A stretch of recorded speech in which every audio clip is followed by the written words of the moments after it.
Hai, perkenalkan nama saya Mona Elisa Tumanggor. Saya dari kelas AB3C dengan NIM 2005091004 akan menjelaskan tentang jenis-jenis komunikasi. Di sini, sebelum kita menjelaskan tentang jenis-jenis komunikasi, saya akan menjelaskan tentang apa sih itu komunikasi bisnis. Dan komunikasi bisnis yaitu komunikasi yang digunakan dalam dunia bisnis yang mencakup berbagai bentuk komunikasi, baik komunikasi verbal maupun nonverbal, untuk mencapai tujuan tertentu. Secara garis besar, komunikasi dibagi menjadi dua. Yang pertama komunikasi verbal dan kedua komunikasi nonverbal. Komunikasi verbal adalah sebuah proses komunikasi yang mana pesannya disampaikan dengan menggunakan kata-kata, baik itu melalui lisan ataupun tulisan. Contoh sederhana dari komunikasi verbal yaitu yang pertama berinteraksi dengan orang lain, yang kedua membaca koran atau majalah, yang ketiga menulis surat perjanjian, surat lamaran kerja, surat permohonan dan lain-lain, yang keempat berkhotbah dan berpidato di depan banyak orang. Penyampaian pesan bisnis melalui berbicara dengan menulis, penerimaan pesan bisnis melalui mendengar dan membaca. Tipsnya, mencatat informasi dan menafsirkan informasi dan menyaring informasi. Komunikasi nonverbal yaitu sebuah proses komunikasi yang mana pesannya disampaikan tidak menggunakan kata-kata, melainkan menggunakan bahasa tubuh, gerak isyarat, ekspresi wajah, dan kontak mata.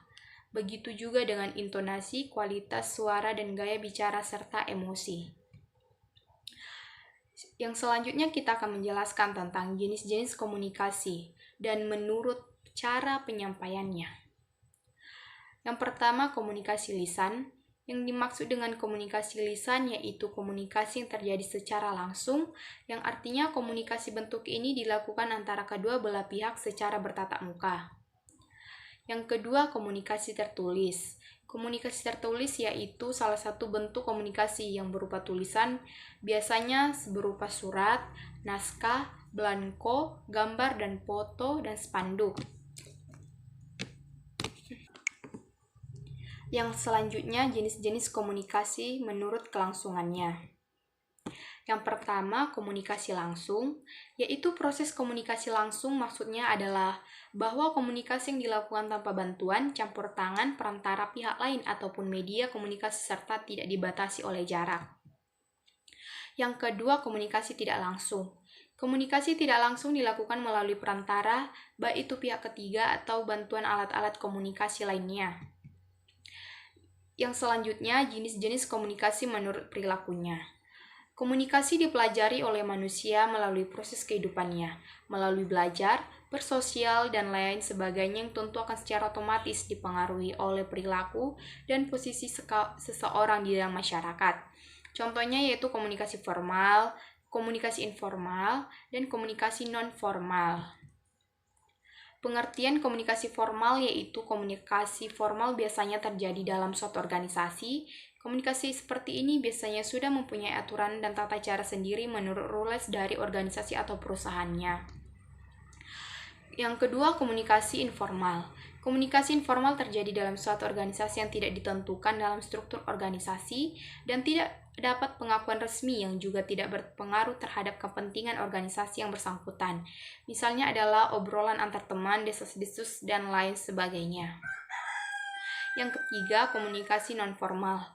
Komunikasi nonformal adalah komunikasi yang terjadi antara bersifat formal dan informal, yaitu komunikasi yang bertujuan dengan pelaksanaan tugas pekerjaan organisasi.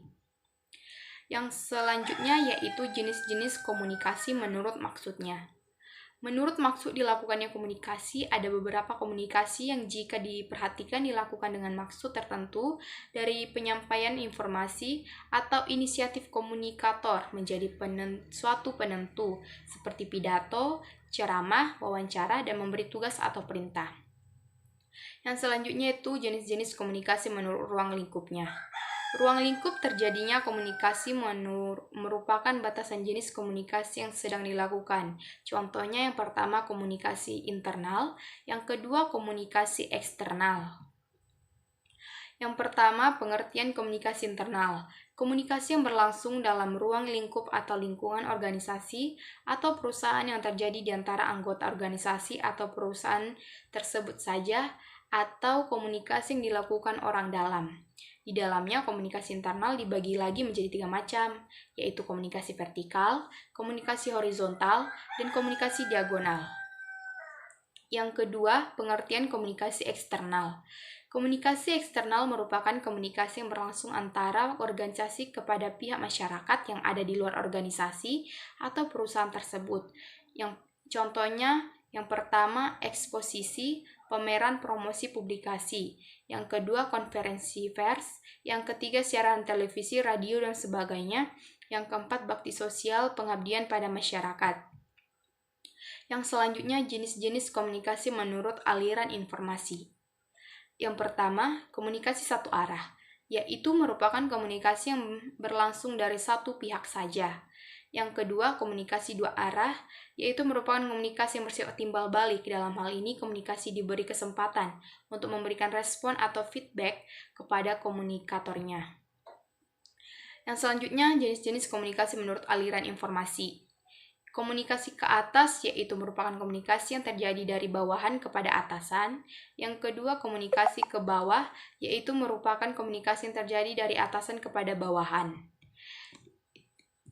Yang ketiga, komunikasi ke samping yaitu merupakan komunikasi yang terjadi di antara orang yang memiliki kedudukan sejajar dengan demikian arah informasi tersebut akan dianut sebagai bentuk interaksi komunikasinya. Yang selanjutnya, jenis-jenis komunikasi menurut peranan individu. Yang pertama, komunikasi antara individu dengan individu yang lain. Yang kedua, komunikasi antara individu dengan lingkungan yang lebih luas. Yang ketiga, komunikasi antara individu dengan dua kelompok atau lebih.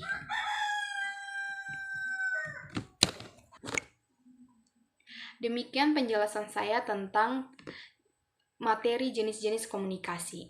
Sekian dan terima kasih.